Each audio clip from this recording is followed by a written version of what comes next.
Hello ஷோல் welcome to Eden aquatics. இன்றைக்கி நம்ம ஒரு அழகான ஒரு பார்ப் வெரைட்டியை பற்றி தான் பார்க்க போகிறோம். அதுதான் இந்த ஃபெலமெண்ட் பார்ப். இது நம்ம சப்ஸ்கிரைபரோட ரிக்வஸ்ட்டும் கூட, ஓகேங்களா? ஸோ வாங்க இந்த ஃபெலமெண்ட் பார்பை பற்றி தெரிஞ்சுக்கலாம். ஸோ ஃபர்ஸ்ட் ஆஃப் ஆல் இந்த ஃபெலமெண்ட் பார்போட நேட்டிவ் எதுன்னு தெரிஞ்சுக்கிட்டிங்கன்னா அது இந்தியா தான். ஸோ நிறைய பேருக்கு தெரிய மாட்டேங்குது ஒரு நேட்டிவ் இந்தியா தான்ன்றது. அண்ட் இதோட சயின்டிஃபிக் நேம் பார்த்தீங்கன்னா டங்கின்சாய் ஃபெலமெண்டோசா, ஓகேங்களா? இந்த பார்பு பார்த்தீங்கன்னா அக்வேரியம் ட்ரேடில் இருக்குது. ஸோ நிறைய பேர் அக்வேரியம் ஷாப்பில் பார்த்துருப்பீங்க. பட்டு சில பேர்லாம் குட்டி சைஸ் தான் பார்த்துருப்பீங்க அக்வேரியம் ஷாப்பில். ஆனால் இது குட்டி சைஸில் பார்த்தீங்கன்னா அவ்வளோ கலர்ஃபுல்லாலாம் இருக்காது.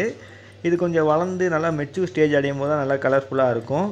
அதில் பார்த்தீங்கன்னா மெயிலில் நல்லா கலர்ஃபுல்லாக இருக்கும், ஃபீமேல் அவ்வளோவா கலர்ஃபுல்லாக இருக்காது. ஸோ மெயிலோட கலர் நான் உங்களுக்கு சொல்கிறேன் பாருங்கள். மெயில் பார்த்தீங்கன்னா கொஞ்சம் க்ரீனிஷ் அண்ட் ஆரஞ்ச் கலர் கலந்துருக்கும், ஓகேங்களா? சம்டைம்ஸ் அது கொஞ்சம் எல்லோவாக தெரியும்.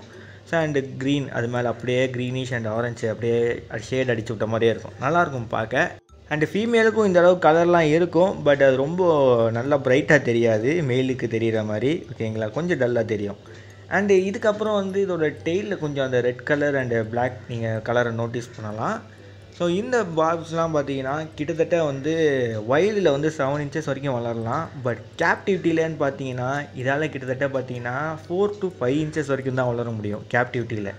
ஸோ இதுக்கு நீங்கள் மினிமம் டேங்க் சைஸ் பார்த்தீங்கன்னா நான் ரெக்கமெண்ட் பண்ணுறது ஒரு 4 feet டேங்க். ஏன்னா இதுங்க நல்ல ஒரு ஃபாஸ்ட் மூவிங்கான ஒரு ஃபிஷ் டேங்க்கில்.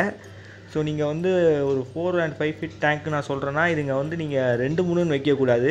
மினிமம் ஒரு 6 to 10 ஃபிஷ்ஷஸை வைங்க.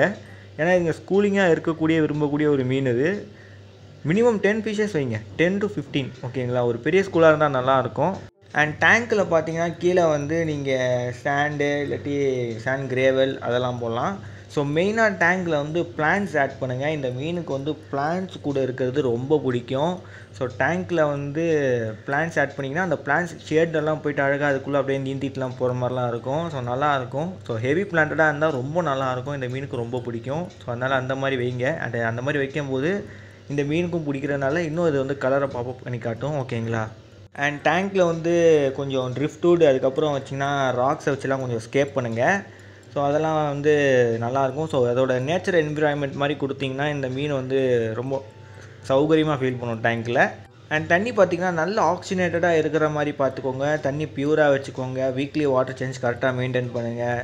பிக்னஸில் எல்லாம் பண்ணிங்கன்னா கரெக்டாக உங்கள் கூட இது இருந்துடும். அதுக்கப்புறம் இந்த ஃபெலமெண்ட் பார்ப்லேயே பார்த்திங்கன்னா சப்ஸ்பீஷியஸ்லாம் இருக்குது. ஸோ அதெலாம் கொஞ்சம் இதே மாதிரி இருந்தாலும் கூட அதில் சில டிஃப்ரென்சஸ் இருக்குது, ஓகேங்களா? ஸோ அதை பற்றி நான் ஃப்யூச்சரில் வீடியோ போடுறேன். இப்போ நம்ம இந்த பார்பை பற்றி பார்க்கலாம். ஸோ இதில் டயட்டை நீங்கள் பார்த்துக்கிட்டிங்கனாலே நீங்கள் ப்ரோட்டீன் ஃபுட்டு மட்டும் போடாதீங்க. ஸோ அடிக்கடி கொஞ்சம் வெஜ்ஜி மேட்டர்ஸை கூட ஆட் பண்ணுங்கள். ஏன்னா இந்த மாதிரி ஸ்பைருலினா ஃப்ளேக்ஸ் ஆட் பண்ணுங்கள். அதுக்கப்புறம் பார்த்திங்கன்னா இந்த குக்கும்பர் அவிச்சு கொடுங்க, கேரட் அவிச்சு கொடுங்க. அதெல்லாம் பார்த்திங்கன்னா இந்த மீன் சாப்பிடும். ஸோ அதனால் அந்த மாதிரி கொஞ்சம் ப்ரோட்டீன் ஃபுட்டும் இல்லாமல் கொஞ்சம் வெஜ்ஜி ஃபுட்டும் ஆட் பண்ணுங்கள் நடுவில். நீங்கள் டேங்க்கில் பிளான்ட்ஸ் வைக்கிறது மூலயமா அதிலேருந்து கூட ஆல்கேஸ் இது சாப்பிடும், ஓகேங்களா? ஸோ இந்த மீனில் ஜெண்டர் ஐடென்டிஃபிகேஷன் பார்த்தா கூட ஈஸி தான். ஸோ மெயில் அண்ட் ஃபீமேல்லாம் நீங்கள் நல்லா மெச்சூர் ஸ்டேஜில் வச்சு தான் கண்டுபிடிக்கணும். மெயில் பார்த்தீங்கன்னா கொஞ்சம் பெருசாக இருக்கும், ஃபீமேல் கொஞ்சம் சின்னதாக இருக்கும். அண்ட் இவனுக்குள்ளே இருக்க அந்த கலர் டிஃப்ரென்சேஷன் நான் ஸ்டார்டிங்லேயே சொல்லிட்டேன் பாருங்கள். அந்த கலர் டிஃப்ரென்சேஷன் வச்சு கூட நீங்கள் ஐடென்டிஃபை பண்ணிடலாம். அதுக்கப்புறம் பார்த்தீங்கன்னா நீங்கள் மெயிலோட டார்சல் ஃபின் பார்த்தீங்கன்னா நல்லா த்ரெட்டு மாதிரி வந்திருக்கும். அண்ட் ஃபீமேல் பார்த்தீங்கன்னா அந்த மாதிரி இருக்காது, அதுக்கு நார்மலாக தான் இருக்கும் அதோட டார்சல் ஃபின்னு, ஓகேங்களா?